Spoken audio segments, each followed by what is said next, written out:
comienza Un Camino a la Excelencia, un programa de radio hecho por el staff docente y académico del Instituto Argentino para la Calidad, cuya finalidad es intercambiar ideas, conocimientos y experiencias que enriquezcan el saber sobre la calidad en todas sus formas de aplicación.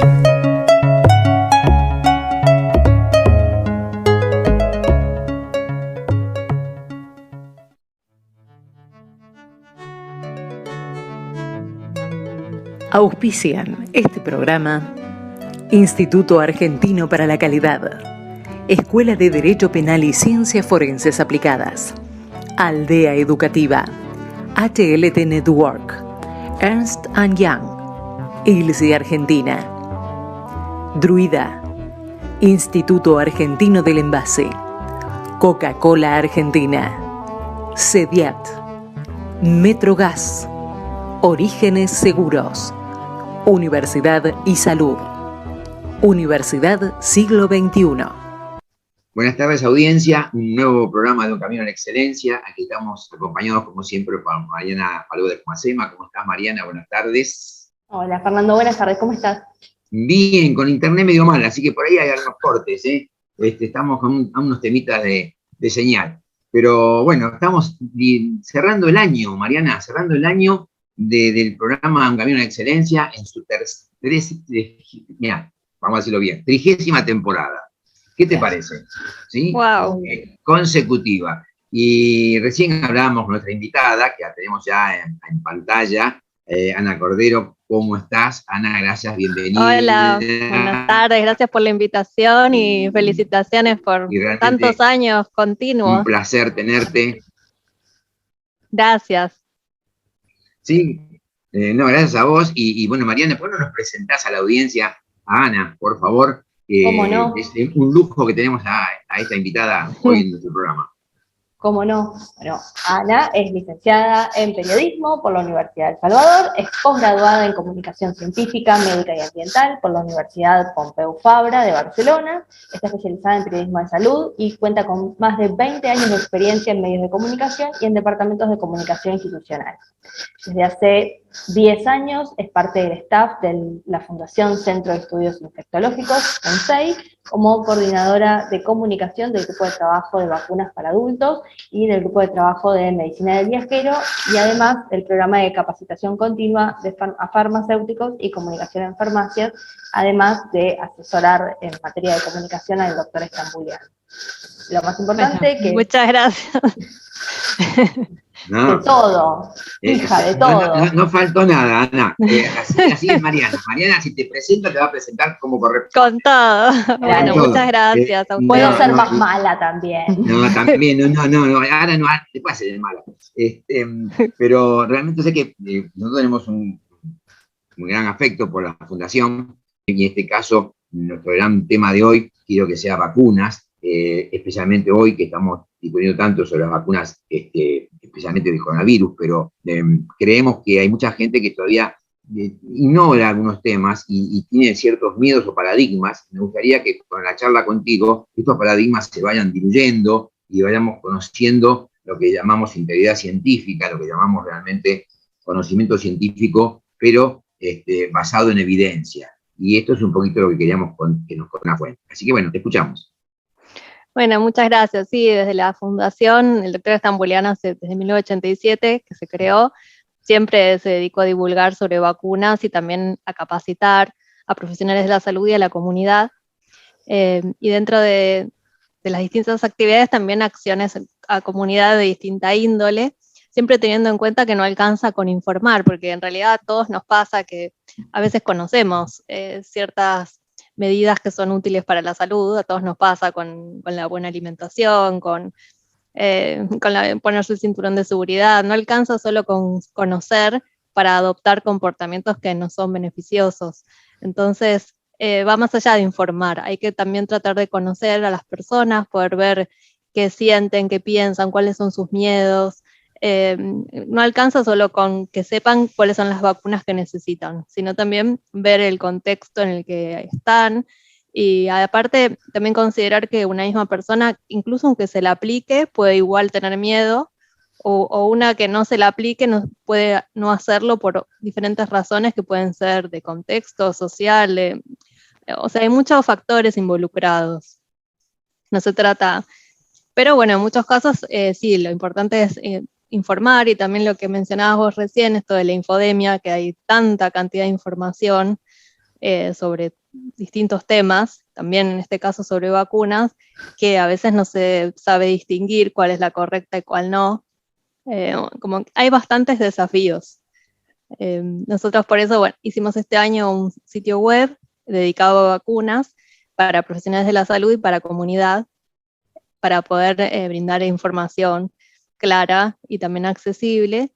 Y también empezamos con este curso de comunicación sobre vacunas para profesionales de la salud, que bueno, por suerte estamos teniendo mucho éxito con la inscripción de distintos lados de Latinoamérica, enfermeros, farmacéuticos y profesionales de distintas especialidades.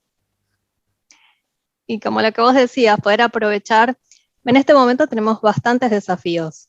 Por un lado, que con la pandemia bajaron las tasas de vacunación en todo el mundo, tanto de niños como de adultos, pero es muchísimo lo que bajó. Se calcula que 23 millones de niños no tuvieron sus vacunas de rutina en el 2020 en el mundo. Y entonces ya si la vacunación de niños de rutina, que es la que ya está más establecida, tiene semejante problema, el desafío de lograr la vacunación de adultos o de otras vacunas que no están en calendario ya es aún mayor. Y sí. te pregunto esto de las vacunas.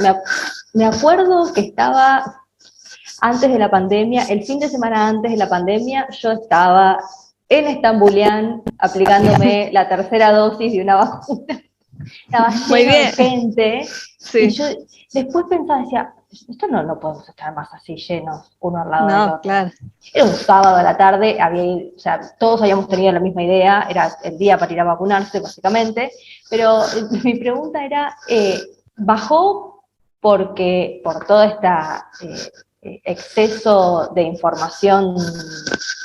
No tanto, bueno, porque por ahí, bueno, se va menos a los centros de salud, o por ahí hay como otras cuestiones, que esto de aglomerar gente y de que no, y que ya no. Por lo que se estudió hasta ahora, una de las principales causas en el mundo es por la accesibilidad, porque durante la pandemia, con todas las restricciones, en general hubo un descenso en las consultas médicas, en los controles, y bueno, si tenían que ir a aplicarse una vacuna no era la de rutina. Por otro lado, también al dejar de tener la continuidad con sus médicos, especialistas o pediatras o con los que fueran, que son los que les van indicando qué vacunas tienen que darse, sí, también iban perdiendo como el hilo de eso. Hay diferentes causas, esa es una. Ya igual, en el 2019, la Organización Mundial de la Salud ya había señalado a la reticencia a vacunarse como una de las 10 amenazas a la salud pública mundial. Entonces ya antes de la pandemia, este tema ya era un tema. O sea, por eso son dos cosas distintas. Una es la confianza, otra es el acceso a las vacunas.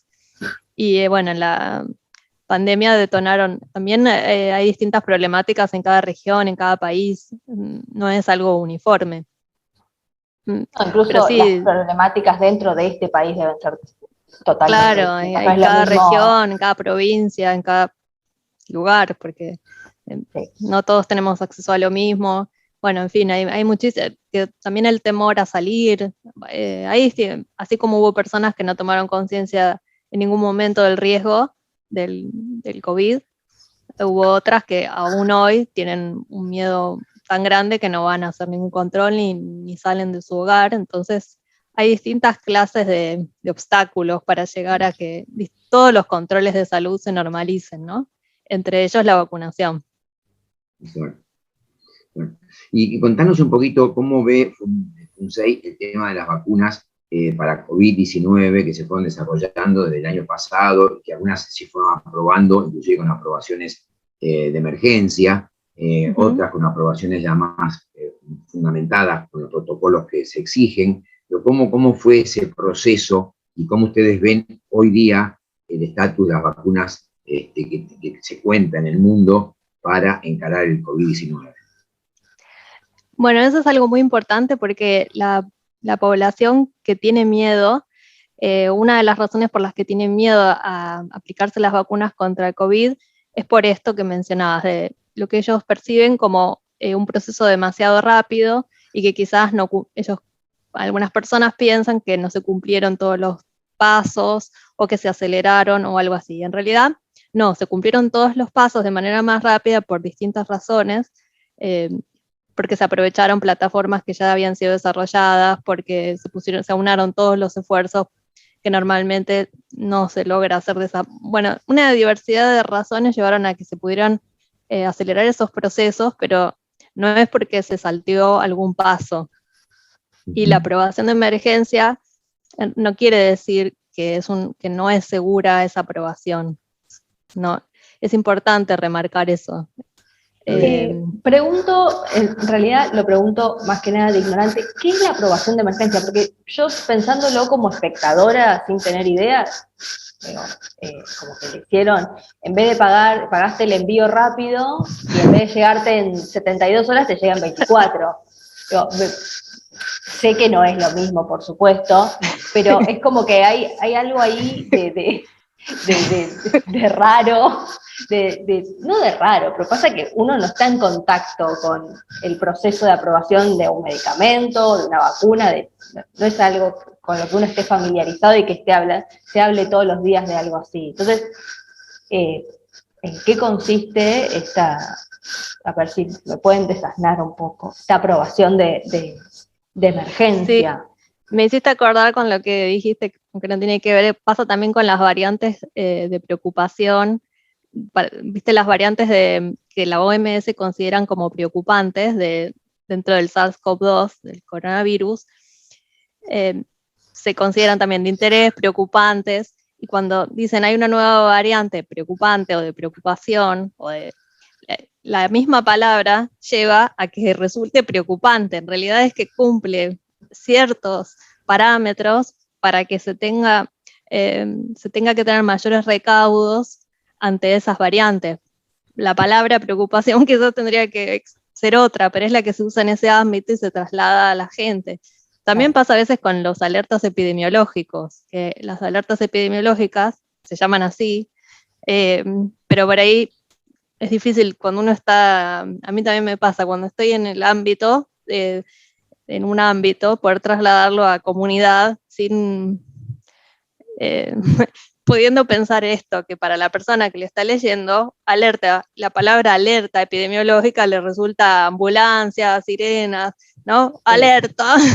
Y en realidad no es una alerta que se acaba el mundo, sino que, por ejemplo, hay una alerta de noviembre por sarampión epidemiológica que nos lleva, claro, porque tenemos que tratar de recibir todas las vacunas y tenerlas al día, sobre todo si viajamos, porque puede regresar el sarampión, y hay altas probabilidades de que ocurra porque hubo brotes en el mundo, porque por los viajeros, por esta baja tasa en la vacunación que les mencionaba que hay en el mundo.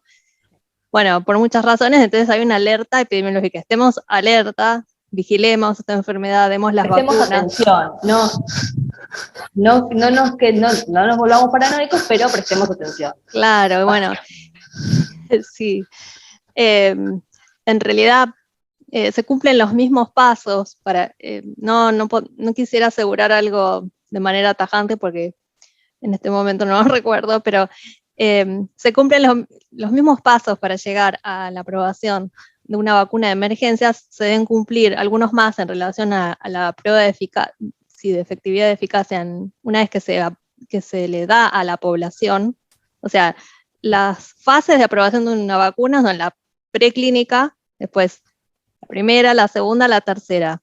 Ya la tercera es que es segura y que se puede aplicar en la población, y ahí es cuando se aplica. Recién ahí se aplica, y ya sea de emergencia o la total, es porque ya se hicieron todos los pasos correspondientes para que una persona lo pueda recibir de manera segura, tranquila, se probó en suficiente cantidad de personas, se sabe que la dosis es la correcta, que no hay efectos adversos importantes, en qué cantidad se dieron, se estudia todo lo que tiene relación con su efectividad y con su seguridad. Si no, no se puede dar esa aprobación, que sería la fase 3. En la fase 4 es cuando se estudia la vacuna una vez que ya se está aplicando en la población. Una vez que se pasa esa fase en la población de manera masiva, ahí es cuando después de eso se puede llegar a dar la aprobación total. Pero en este caso hay pocas vacunas que... Está sonando el teléfono y lo deben estar escuchando. No, está bien, está bien. No pasa. Está bien. Bueno, y entonces la probabilidad de que sonara se las puedo explicar de otra manera, pero no me ocurre en este momento hacerlo de forma más práctica. No, pero se entiende perfecto, sí. Bien, que, bien. digamos, por ejemplo, todas las vacunas que se están aplicando ahora en el mundo, salvo la de Pfizer, que sí tiene la aprobación total en Estados Unidos, todas las demás tienen aprobación de emergencia. Sí, no es que es una cuestión y sin embargo, local. Pocas vacunas se aplican a millones de personas como esta, como estas, porque se tienen que pasar años para poder ver este impacto y para poder estudiar la cantidad de efectos adversos y de seguridad. Es como, en realidad aparte todas las miradas, las lupas están puestas sobre lo que ocurre, y la población también está informada y está atenta, informa acerca de lo que les pasa. Entonces es una vigilancia que hay sobre eso, que en realidad nos tendría que llevar a estar más tranquilos. Exacto. Sí, de hecho, una cosa que siempre me intrigó es cuando se habla, por ejemplo, en las vacunas, que, como decías vos, en la etapa final, por ejemplo, se habla de eficiencia y efectividad. ¿Cuáles son los controles normalmente que se hacen para verificar esa eficiencia, esa efectividad de las vacunas que están empleando hoy? Digamos, ¿cuáles serían los protocolos o más o menos qué es lo que se busca? Se siguen todos o sea, hay que pensar que todas las agencias, como la ANMAT o como la FDA o como siguen todos los protocolos que realizan para la aprobación de cualquier medicamento, porque la vacuna en realidad es un medicamento más. Para poderle dar su aprobación cumplen todos los requisitos para que se dé esa aprobación. Pueden pensar a veces las personas que entonces se apuró, pero en realidad no tiene sentido, porque si la vacuna no es segura y ocurriera una desgracia, las mismas autoridades que lo aprobaron se verían con lo que hicieron. O sea, aunque uno lo pensara desde ese punto de vista, habría que ver que no tiene sentido. En cada fase se estudian distintos puntos, precisamente la efectividad y la seguridad. Primero no se pasa a la tercera fase hasta que no se buscó eso, o sea, dentro de la efectividad también la cantidad de dosis que se requiere. Esto de los efectos adversos se va pasando de una población, bueno, primero en preclínica en animales, después vas pasando a grupos más grandes, y recién después, cuando se aprueba, se puede dar a la población general, y siempre con las indicaciones que tiene cada vacuna según precisamente lo que se estudia, ¿no? No se aplica de manera general a cualquier edad o a cualquier población. Pienso que tiene relación con construir la confianza, y la confianza nos pasa a todos con distintas cosas, ¿no? Que si uno no confía o en sus autoridades, o en los médicos, o en los laboratorios, o en los organismos que realizan estos controles, por mucha explicación que uno pueda dar de cómo se llevan a cabo los procesos, es muy difícil de construir esa confianza. Tendríamos que empezar por la confianza y ver por qué esa confianza no existe y a qué es a lo que no se le tiene confianza y por qué, y ver si realmente esa persona va a lograr tener confianza o no, porque es como en una relación. Si uno perdió la confianza en la otra persona, es muy difícil que porque el otro le venga a explicar con muchas palabras uno la recupere. Entonces... No, es algo como lo que decía años, me acuerdo en el primer foro de comunicación que hicimos, que fue presencial, que te parece 3, 4 vidas atrás, decía Pablo Richley, que es psiquiatra, decía que esto de muchas veces con lo que uno cree, lo que uno cree tiene que ver mucho más con la emoción, está mucho más ligado a la emocionalidad que lo racional. Yo te puedo decir, te puedo dar toda una explicación lógica y racional, pero si a ningún nivel emocional vos estás conectado con lo contrario, es muy difícil que te separes de eso. Por eso en el curso específicamente tratamos este tema en uno de los módulos, que es lo de la percepción social del riesgo, de los distintos factores, y específicamente de las vacunas, para luego hablar de la comunicación enfocado a esto, porque a veces los profesionales de la salud, enfermeros, farmacéuticos, médicos, o también nosotros como periodistas, si nos dedicamos a un tema en especial, tenemos esta idea de que con información, por eso decía al principio, va a alcanzar, que si yo explico con más detalle todos los pasos de cómo se aprobó, quizás la persona va a tomar confianza, y no. Quizás es más importante escuchar y tratar de observar, darle un tiempo a esa persona, a ese grupo de personas, para ver qué es lo que realmente, si tienen dudas o si tienen, porque por ahí no tienen que ver con nada de eso, es como lo que decíamos, sí, esto de las percepciones, que sí, por un lado está lo emocional, y por otro lado también ciertos sesgos que tenemos, como el de confirmación, que hace que nosotros busquemos en la realidad y lo encontremos, aquellas cosas que confirman nuestras perspectivas anteriores, ¿no? Y eso nos pasa todos los días. Ana lo tiene que haber estudiado como yo en teoría de la comunicación. Uno lee los medios que son más afines y se junta y habla de determinados temas con gente que piensa de la misma manera. Claro. Sí. Es así, nos pasa a todos. Pasa en todos los aspectos. Sí, de la gente, por lo general, cuando vos le decís que las vacunas están en el mercado, que son muchas en este momento, claro, pero son, por ejemplo, que unas son más eficaces que otras, o más eficientes, o que unas pueden tener algún problema más que otras. Por ejemplo, se iba hablando, por ejemplo, en los últimos tiempos, decía, mira, en la AstraZeneca en algún momento se habló que podía haber embolia en la gente, después decía, no, esto después es un caso en tantos miles de casos, no es significante. Después se hablaba, mira, esta te da el 95% de inmunidad, otra te da el 80 y pico % de inmunidad. Entonces la gente va escuchando números, cifras, y cuando le decís que una es más efectiva o más eficiente, cuando decís, mira, que es más efectiva, quiere decir que me da más inmunidad, es más eficiente, que menos gente se va a morir con esta vacuna que con la otra. O sea, eso es lo que me parece que es falso. Sí. Eso es un gran error que yo vi durante toda la pandemia. Hablar con la gente para que los famosos antivacunas, por ejemplo, se convenzan. Sí, te escucho. Sí, sí, precisamente no solo yo, nosotros vemos que eso que acabas de mencionar es algo muy importante, porque se centró mucho la comunicación en lo de la efectividad. En realidad se estaban refiriendo, o lo que más se difunde, es qué tan efectivas son para prevenir la enfermedad. Y en eso es donde está la disparidad. Si es más efectiva una u otra para prevenir la infección por SARS-CoV-2. Pero en realidad, efectivas para prevenir hospitalizaciones y muertes son todas. Entonces,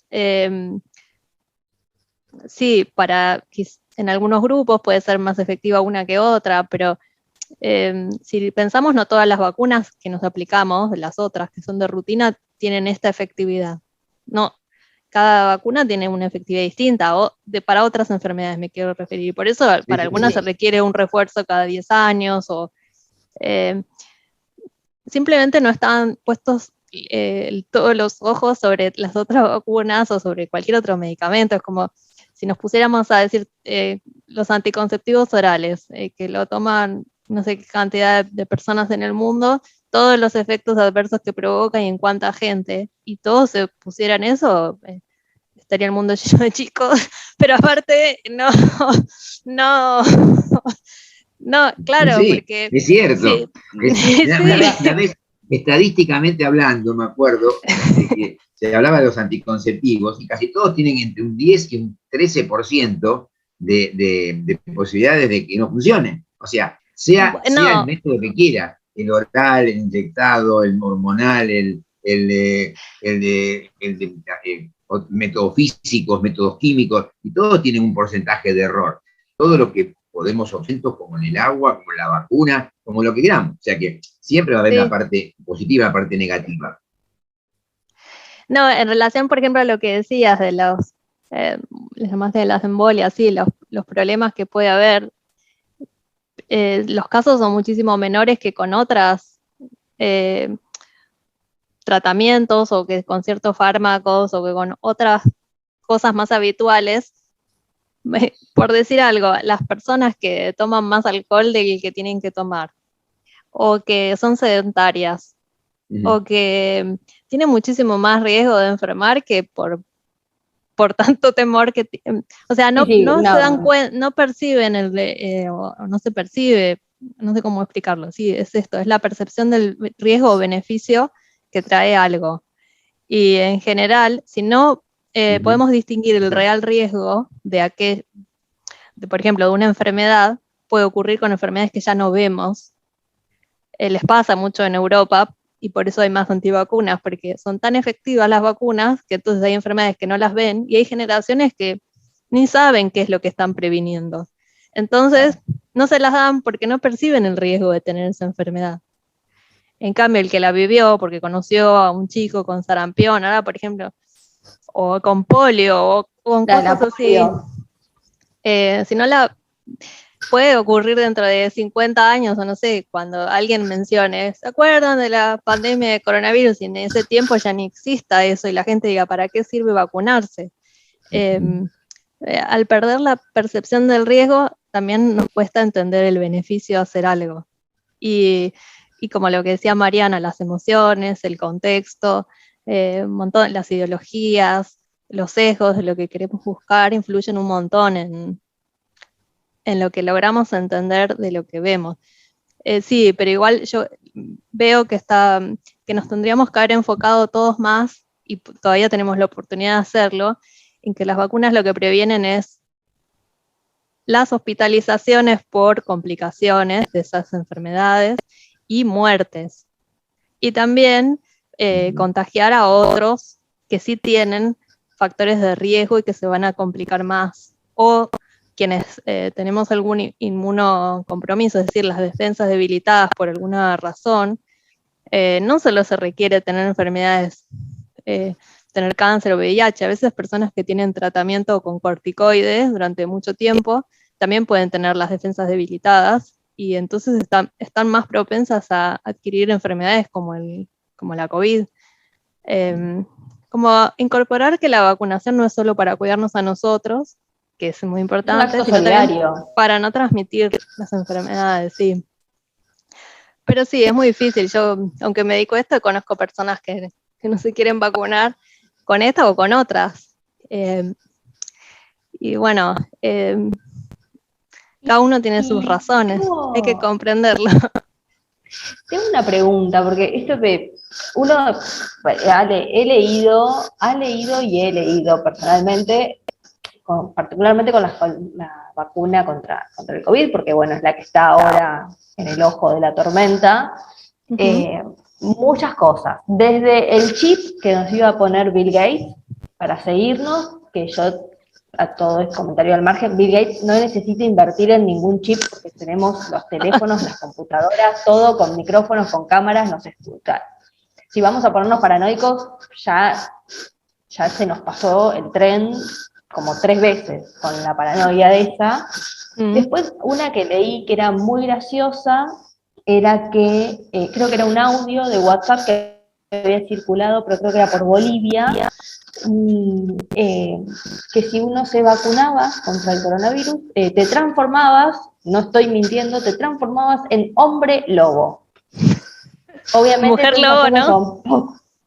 Era hombre lobo. No, Es la hombre cuestión de, no sé, Fer, vos fíjate. O sea, la transformación era doble, si nos vacunábamos nosotras. Sí, bueno, todo lo puede. El poder de la vacuna era fabuloso. No, pero yo lo que más allá... el del hombre lobo no lo había escuchado, pero escuché a médicos, pediatras, médicos que decían que los chicos no había que vacunarlo, porque tiene óxido de grafeno la vacuna, y el óxido de grafeno son nanopartículas, nanotecnología que te meten dentro del cuerpo, y que entonces hay una conductividad especial en el cerebro, y los chicos terminan siendo robotizados, puede decir así, con el óxido de grafeno. No, pero médicos estaban diciendo eso. Me han mandado un montón de videos.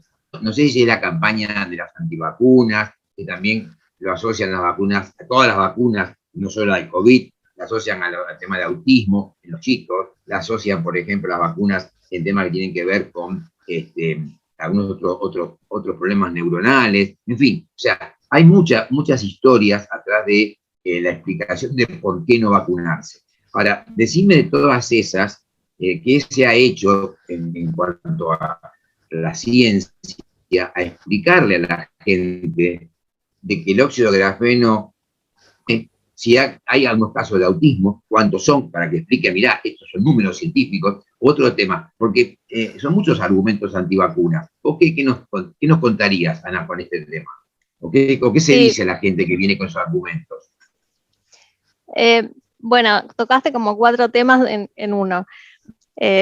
Por un lado, lo de las personas en general tendemos a buscar explicación a las cosas y las pseudociencias lo que hacen es traer explicaciones que son más fáciles de comprender y más inmediatas. A la ciencia le lleva más tiempo dar una respuesta por los mismos mecanismos de la ciencia, que requiere más etapas de comprobación, de estudio de cosas. Por otro lado, la población en general a veces no tiene acceso ni sabe diferenciar cuál es una fuente confiable y cuál no, y si algo tiene aspecto de estudio científico, le parece que es un estudio científico, no. Y también por eso es un problema grave cuando los profesionales de la salud o fuentes confiables son las que transmiten esta formación errónea, porque digamos que la comunidad, todos depositamos la confianza en algún otro que supuestamente se especializa en eso más que nosotros, ¿no? Bueno, ese sería uno de los... La OMS, por ejemplo, y distintas organizaciones mundiales, si bien la infodemiología ya existía, pero ahora la infodemiología que es la ciencia de estudiar estas infodemias y de contrarrestarlas. Hay un montón de papers y estudios sobre eso, y que es muy interesante, la verdad. Bueno, son distintas técnicas y se estudia específicamente esto que vos hablabas. Y después, por otro lado, las estrategias para hablar con las personas antivacunas. Una importante es no entrar en, por ejemplo, como sucede en las redes. Si uno se le pone a discutir o a darle datos, lo único que logra es que esa información tenga más repercusión de la que debería tener. Porque es como con una mentira. Si empezaran a decir, Fernando, yo te vi, que vos el otro día, cuando saliste de tu casa, estabas con 2 rubias, y después vino una tercera, y yo no sé qué hacen una fiesta, y yo no sé, también vinieron 8 más, y después trajeron a un chancho. Y entonces si vos dijeras, no, empezaras a decir, pero eso ¿cómo me lo pueden decir? En realidad le estarías dando un montón de valor a ese rumor falso. Le estás dando, lo estás validando de alguna manera. Sobre todo en las redes hay que tratar de no hacerlo. Si uno les discute, les da valor. Lo mismo que si los llevan a los medios. Si contrastan una fuente que no tiene aval científico, como son los antivacunas, y los ponen en el mismo lugar, en una mesa de debate, a un médico y a un antivacuna, es como decir, vamos a poner al señor que tiene un rumor con uno que no lo tiene, no están en igualdad de condiciones. Es distinto que si se hiciera un debate sobre personas que realmente con datos ciertos se ponen a discutir sobre qué tan beneficioso puede ser algo de acuerdo a esos reales riesgos. Si se pusieran a ver, ¿es realmente necesario vacunar a X población dado tales riesgos que sí existen y se comprobaron? Bueno, sería otro nivel de discusión. Pero lamentablemente, precisamente como no tienen sustento científico, para ellos es muchísimo más fácil discutir, porque no se puede discutir contra contra cosas que se buscan ser creíbles. Utilizan muchas estrategias de marketing y de comunicación o de persuasión. Y aparte es muy sencillo, bueno, no sé si es muy sencillo, pero parece más sencillo si yo no sé, sentarme y decir, no, porque la vacuna te transforma en hombre lobo, voy a ser así como muy exagerada, esto, digo en serio, lo leí, o sea, leí que había un audio circulando sobre este tema. Sí, sí. Yo entiendo que nadie lo creyó, quiero que nadie lo creyó. No, pero, no es cierto, sí, hay gente que lo cree, por favor. Sí. A mí me bombardean o sea, mis alumnos, es importante mis alumnos me bombardean con esa información muy... que reciben. Sí, no, sí me llegan un montón. O sea, es lamentable, pero mucha muy... gente cree o quiere creer, sí. no sé, pero sí. buscan excusas. No, y aparte es más sencillo y tal vez más atractivo ir con la verdad, con de la vacuna, le está dando la excusa para que no se la ponga. Con una verdad absoluta, no, vos te vacunás y te vas a transformar en hombre lobo. Obviamente, visto de afuera y si uno tiene el conocimiento o las herramientas para discernir, estoy dando el ejemplo del hombre lobo porque me parece muy burdo, entonces me parece que sirve la exageración. Que decir, no, bueno, cabe la posibilidad de que esto ocurra, hay algunos estudios que indican tal cosa, un X cantidad, un X%, entonces, obviamente la ciencia, como parte de su entidad, está la incertidumbre y no se dice... no se dicen las cosas de manera taxativa ni nada, obviamente pones al científico serio, y decís, mirá, hay estudios que muestran tal cosa, y yo te digo, no, porque si vos te pones la vacuna, te transformas en hombre lobo. Y es como que estoy dando una verdad absoluta y no le estoy... No estoy... Es muy difícil. Igual la otra cosa que me faltó decir es que es importante poder tener a mano siempre recursos, porque una cosa es no entrar en debate y otra cosa es poder diferenciar el que está dando una información malintencionada porque realmente ese es su propósito o porque ya se sabe que el continuum entre la aceptación total y el rechazo total no es que una persona está ubicada en un extremo o en el otro. Uno puede estar ubicado en cualquier punto de ese continuum y depende del momento. ¿Qué quiero decir con eso? Puedo yo tener rechazo a una vacuna y a otra no. Puedo tener al principio rechazo, pero me informo y después la acepto. O al revés, me informo y la rechazo. No es que las cosas son blanco o negro. Entonces depende con quién nos comunicamos y también nosotros como personas que están escuchando el programa, considerar que lo importante es buscar y ver que la persona nos esté ofreciendo suficientes fuentes, pedirle otras, contrastar con otras fuentes, no quedarse con una sola opción, en general con ningún tema, con este tampoco. Y también nosotros, los que tenemos información sobre vacunas, saber que la mayor parte de las personas no es porque son antivacunas o tienen un rechazo total. Entonces, si uno les ofrece información, los puede orientar, les puede también ver cuál es la duda. Algunos es porque, como lo que decías, lo del autismo, tienen realmente miedo que eso les pase. Entonces habría que ver qué información les llegó, cómo fue que les llegó, hay que ahondar en qué sucede, si tuvo un caso cercano, si es que hay... Y entonces poderle decir, o sea, toda la evidencia indica que eso no provoca autismo, poder tener a mano las fuentes para darle a esa persona que está buscando información y dejar que ella sola la lea, la vea. Sí. No, ¿quién tiene realmente dudas? Y que no está mal o sea, no es que tomar nada... Es razonable es que lógico. la gente tenga duda. Para mí lo que tiene que hacer la ciencia es tratar de buscarle la vuelta, porque, a ver, hay un problema de salud pública. Cuanto más gente acceda, mayor cantidad de gente a vacunas, vamos a tener una mejor salud pública, porque eso es una realidad. O sea, yo he vivido epidemias como fue la poliomielitis, era chico, y me acuerdo que cuando llegó la vacuna, nadie dudó de ponérsela, y nadie duda hoy de que la vacuna contra la poliomielitis fue un logro en salud pública inesperado, pero también logrado por la ciencia. Y así, como vos decías también, la vacuna antitetánica, o sea, aquel que se va a lastimar o se lastima, nadie se resista por esa antitetánica para evitar una infección importante. O contra la rabia, por ejemplo. Y que a los 10 años hay que volver a dársela, por ejemplo, porque perdiste los anticuerpos. Entonces, así como pasó con algunos otros temas, ¿por qué no podemos lograr con esta pandemia mundial que haya un avance en esto de decir, mirá, no puede ser que haya países, unos más que otros, unos menos que otros, donde no se pueda lograr la vacunación, la gente esté más tranquila respecto a esto? Y como bien decías vos, Ana, sabemos que la vacuna no es para impedir al momento de infectarte o de enfermarte. No sé cómo estamos con el tiempo, Mariana. ¿Hay que hacer la pausa? ¿No hay que hacerla? Sí, en realidad vamos a hacer la pausa. La calidad nunca es un accidente. Siempre es el resultado de un esfuerzo de la inteligencia. John Ruskin.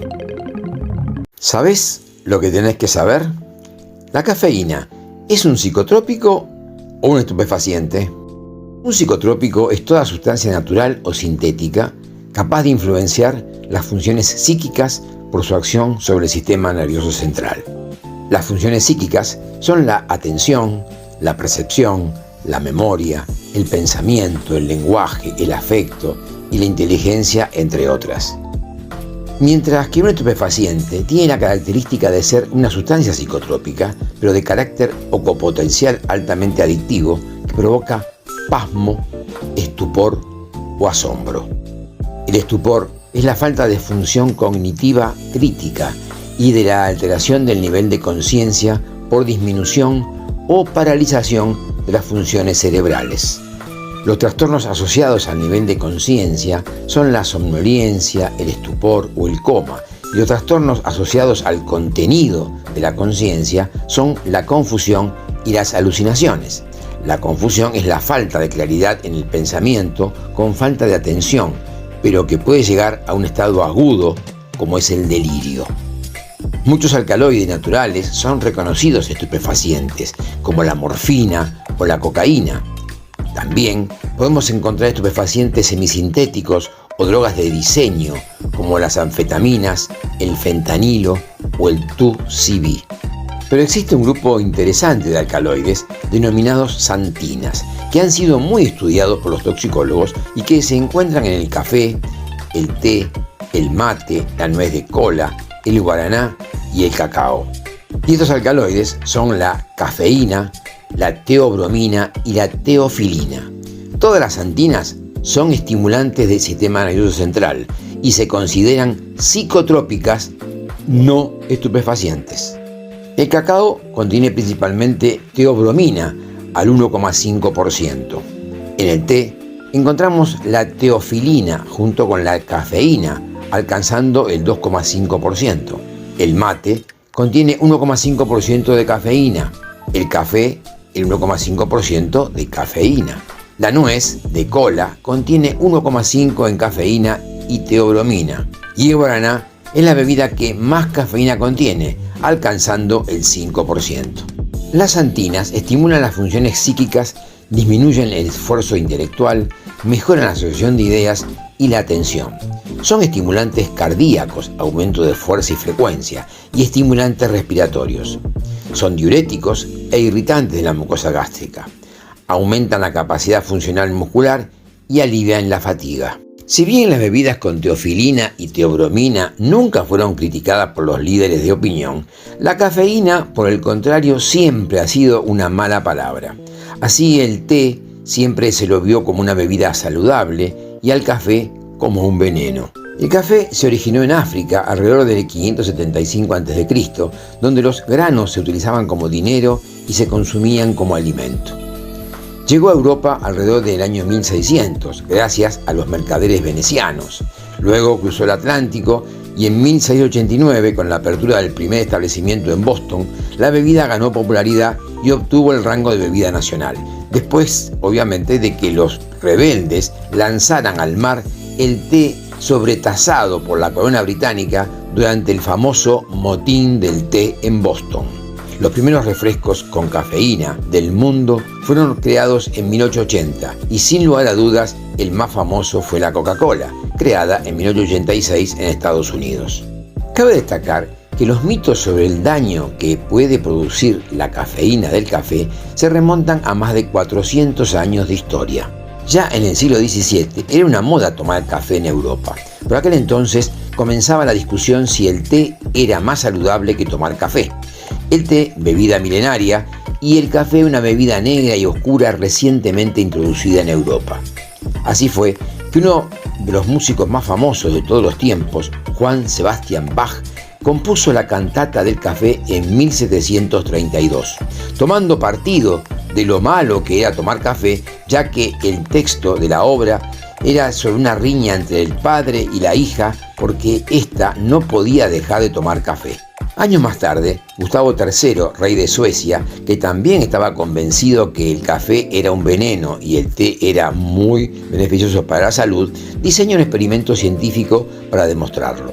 Utilizando una comisión de médicos para hacer un seguimiento sobre 2 presos sentenciados a cadena perpetua, a uno lo hizo beber café cada día y al otro té. Lo cierto que el experimento no pudo llevarse a término. Los médicos de la comisión se fueron muriendo y luego el rey fue víctima de un atentado mortal. A los 83 años murió el preso bebedor de té y mucho después el bebedor de café. Lo cierto es que la ciencia nos dice que la toxicidad aguda de la cafeína es muy rara y no se ha descrito intoxicación mortal. La dosis tóxica se estima en aproximadamente 10 gramos, o el equivalente a 100 tazas de café en una sola ingesta. El peso de la evidencia nos dice que el café es la bebida más popular del mundo.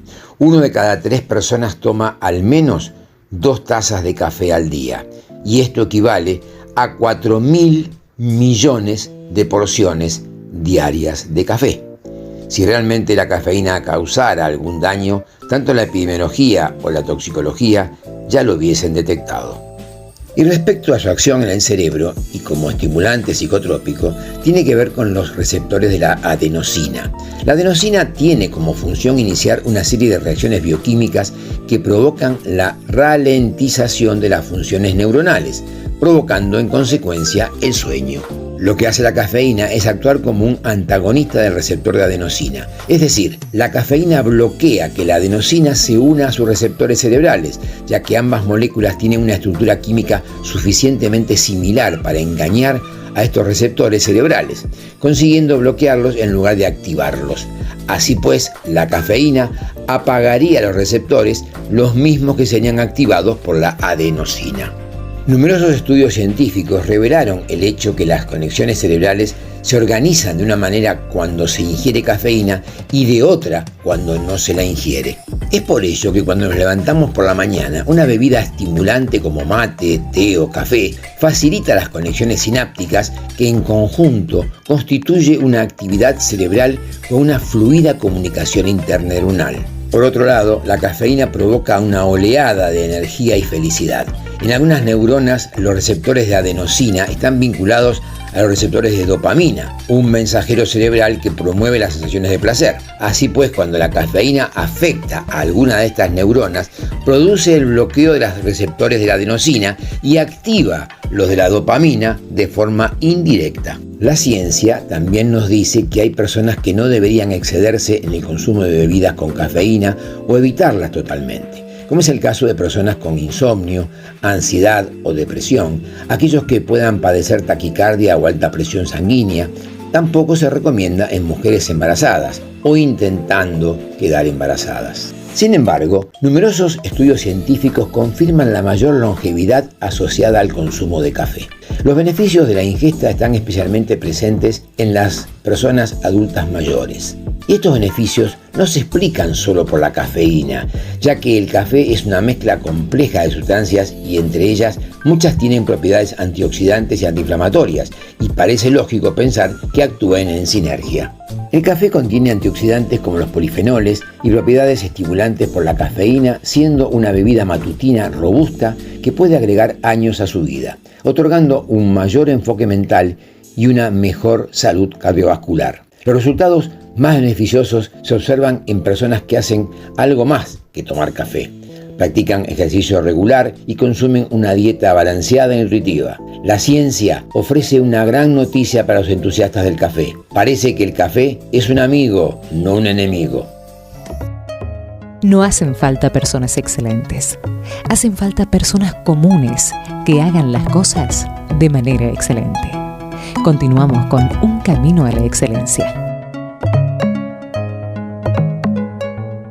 Mariana, aquí volvimos otra vez a Un Camino a la Excelencia. Estábamos en una charla muy linda con Ana Cordero, que nos contó muchas cositas, pero más que nada nos contó cosas que tienen que ver con lo cotidiano de la gente, de los miedos y que cree, que no cree, y cómo manejamos los temas todo atravesado por los sentimientos, ¿no? Así que, y qué bueno es que tengamos fuentes de donde desasnarnos cuando tenemos dudas, cuando realmente tenemos alguna inquietud de algo respecto a la salud. En este caso estamos hablando de dónde consultar, dónde hacerlo, tanto para el común de la gente, nuestra audiencia que nos escucha normalmente, que nos sigue en tantos temas de calidad, pero también los profesionales que tienen también la obligación y la responsabilidad en unos casos de desanar a sus pacientes, en muchos casos. Entonces, me parece que ustedes en FUNSEI están con una actividad muy linda y vos nos podés contar muy bien, Ana, respecto a dónde consultar preguntas generales, comunes, y dónde capacitarnos si queremos saber más de estos temas. Bueno, en el sitio web www.funseivacunas.info, que es el que creamos y lanzamos este año, dedicamos una sección específica para profesionales de la salud, otra para comunidad y otra con recursos sobre comunicación y vacunas. Y hay un apartado especial que se llama vacunas, que es para todos y todas, y que ahí vamos desglosando las vacunas para cada tipo de necesidad, actividad, de edad, porque eso también es importante, que las vacunas no son solo para niños, como ciertas cosas que estuvimos mencionando. Algo que dijiste antes de ir al cierre, al corte, que podemos aprovechar en esta pandemia para mejorar las tasas de cobertura en el mundo, es decir, la cantidad de gente que recibe las vacunas, crear conciencia y aprovechar este momento que todos estamos hablando de vacunas y no centrarnos solo en las vacunas del COVID, sino en todas las demás, porque necesitamos tener todas las vacunas al día y hay otras enfermedades muy graves que también podemos adquirir. Y en la Argentina, por suerte, tenemos uno de los calendarios de vacunas más completo del mundo. ¿Qué quiere decir eso? Que esas vacunas están disponibles y gratuitas, y tanto para niños como para adultos. Y entonces eso nos da también a nosotros como individuos el derecho a ir y reclamar esas vacunas. Si un profesional de la salud no nos las indica, ir y pedirla. Entonces, cuanto más conozcamos como personas qué vacunas nos corresponderían, más autonomía adquirimos para poder reclamarlo como un derecho, como cualquier otra, como ir a reclamar la educación o cualquier otro derecho que podamos tener, que es un bien público. Y después lo que decías del curso que estamos dando es para profesionales de la salud, enfermeros, farmacéuticos, médicos de todas las especialidades, de toda Latinoamérica. Por suerte estamos teniendo muchos inscriptos.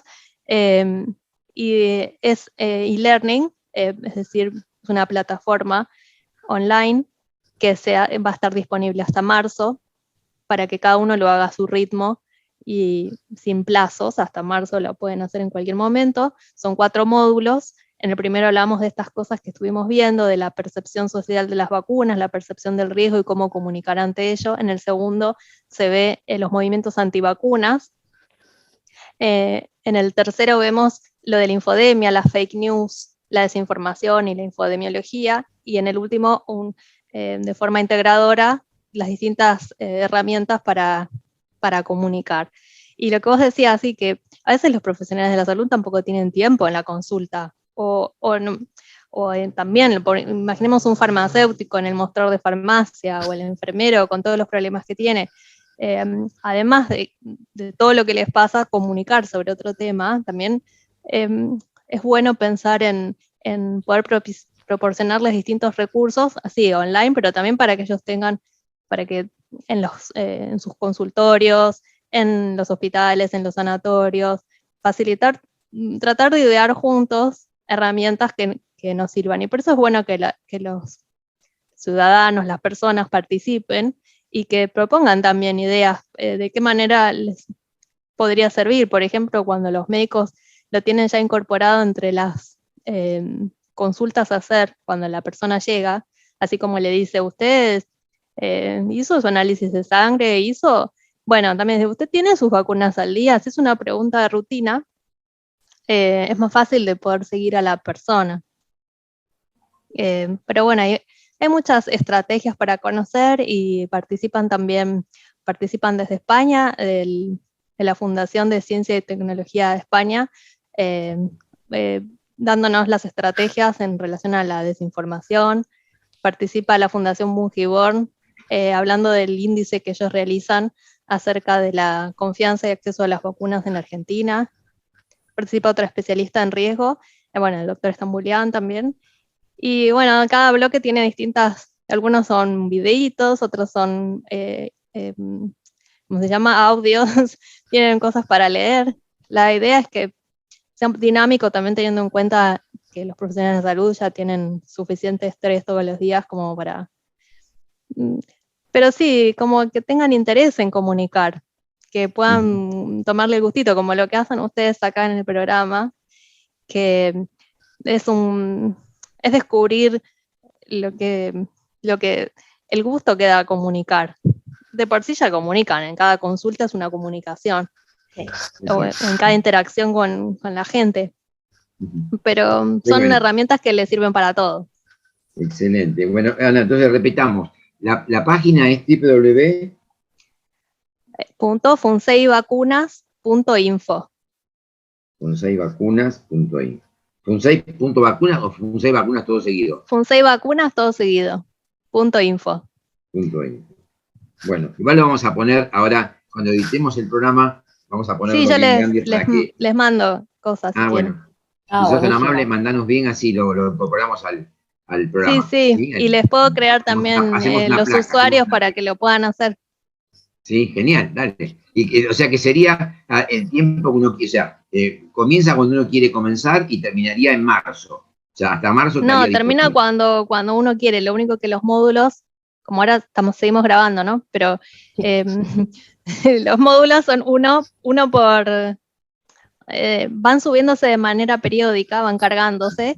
Una vez que estén todos juntos, la persona que si empieza en enero los verá todos juntos y si se anota ahora tendrá que esperar a que estén los otros. Correcto. Bien, sí. Entendí. Perfecto. Es como cuando en la plataforma te van subiendo capítulo por semana y vos esperás para ver todo junto. Ahí está. Uno si quiere ver todo junto. Igual, exacto. Puedes hacerla cualquiera de las dos cosas. Si quiere ver todas las temporadas juntas, espere. Claro, exacto, sí. Genial. Los felicito por llevar tantos años haciendo este programa que es tan importante, ¿no? Dedicarse a comunicar, a difundir información de calidad, como lo que ustedes hacen, que lleva todo un trabajo, a veces no siempre se valora el trabajo que lleva a hacer todo eso y que es tan importante. Así que lo felicito. El trabajo, la verdad, que es de Mariana conseguir los invitados, es de la gente que va a editar el programa. Yo la verdad que no hago nada, pero no importa, le agradezco. Bueno, no, pero no solo ese trabajo, es todo, ¿no? Que un programa perdure en el tiempo, que tener una audiencia, tener ese contacto, es muy importante. Y entre medio de la infodemia, es importante siempre destacar a las fuentes confiables y con trayectoria. Y lo más lindo de todo, ¿sabes qué es, Ana? Conocer gente linda como vos y encima aprender. Esto es lo más importante. Así que con Mariana te agradecemos mucho y en nombre del Instituto de Género para la Calidad, que es el que sponsorea este programa, te decimos que muchísimas gracias por tu tiempo. Saludos a nuestro amigo el doctor Stambulian, que sé que también a él le encanta todo este tipo de comunicaciones. Y bueno, nos veremos en otro momento si Dios quiere, pero te prometemos, yo por lo menos voy a hacer el curso. Ya estoy, Bueno. me estoy Sí. enganchando seguro. Bueno. Seguro. Bueno, Los espero, que yo gracias. también quiero aprender de todos los que se inscriban, porque tengo mucho para aprender aún. Buenísimo, Muy bien. buenísimo. Gracias. Bueno, nos estamos yendo, Mariana. ¿Nos vamos? Nos fuimos. Nos fuimos, terminó el año. Así que a Bueno. la audiencia que nos aguante hasta marzo, año que viene, que empezaremos el programa nuevamente en la Que volvemos. temporada número 14, si Dios quiere. ¿Sí? Muy Bueno. bien. Adiós, Ana. Nos vemos, Mariana, y saludos. Buen año para todos. Gracias. Muchas Buen gracias. año. Adiós. ¿Sabías que el concepto de excelencia está muy difundido en el campo empresario? Para muchos es algo tan lejano que hasta hace perder el interés y los beneficios. Sin embargo, la excelencia está mucho más cerca de lo que creemos.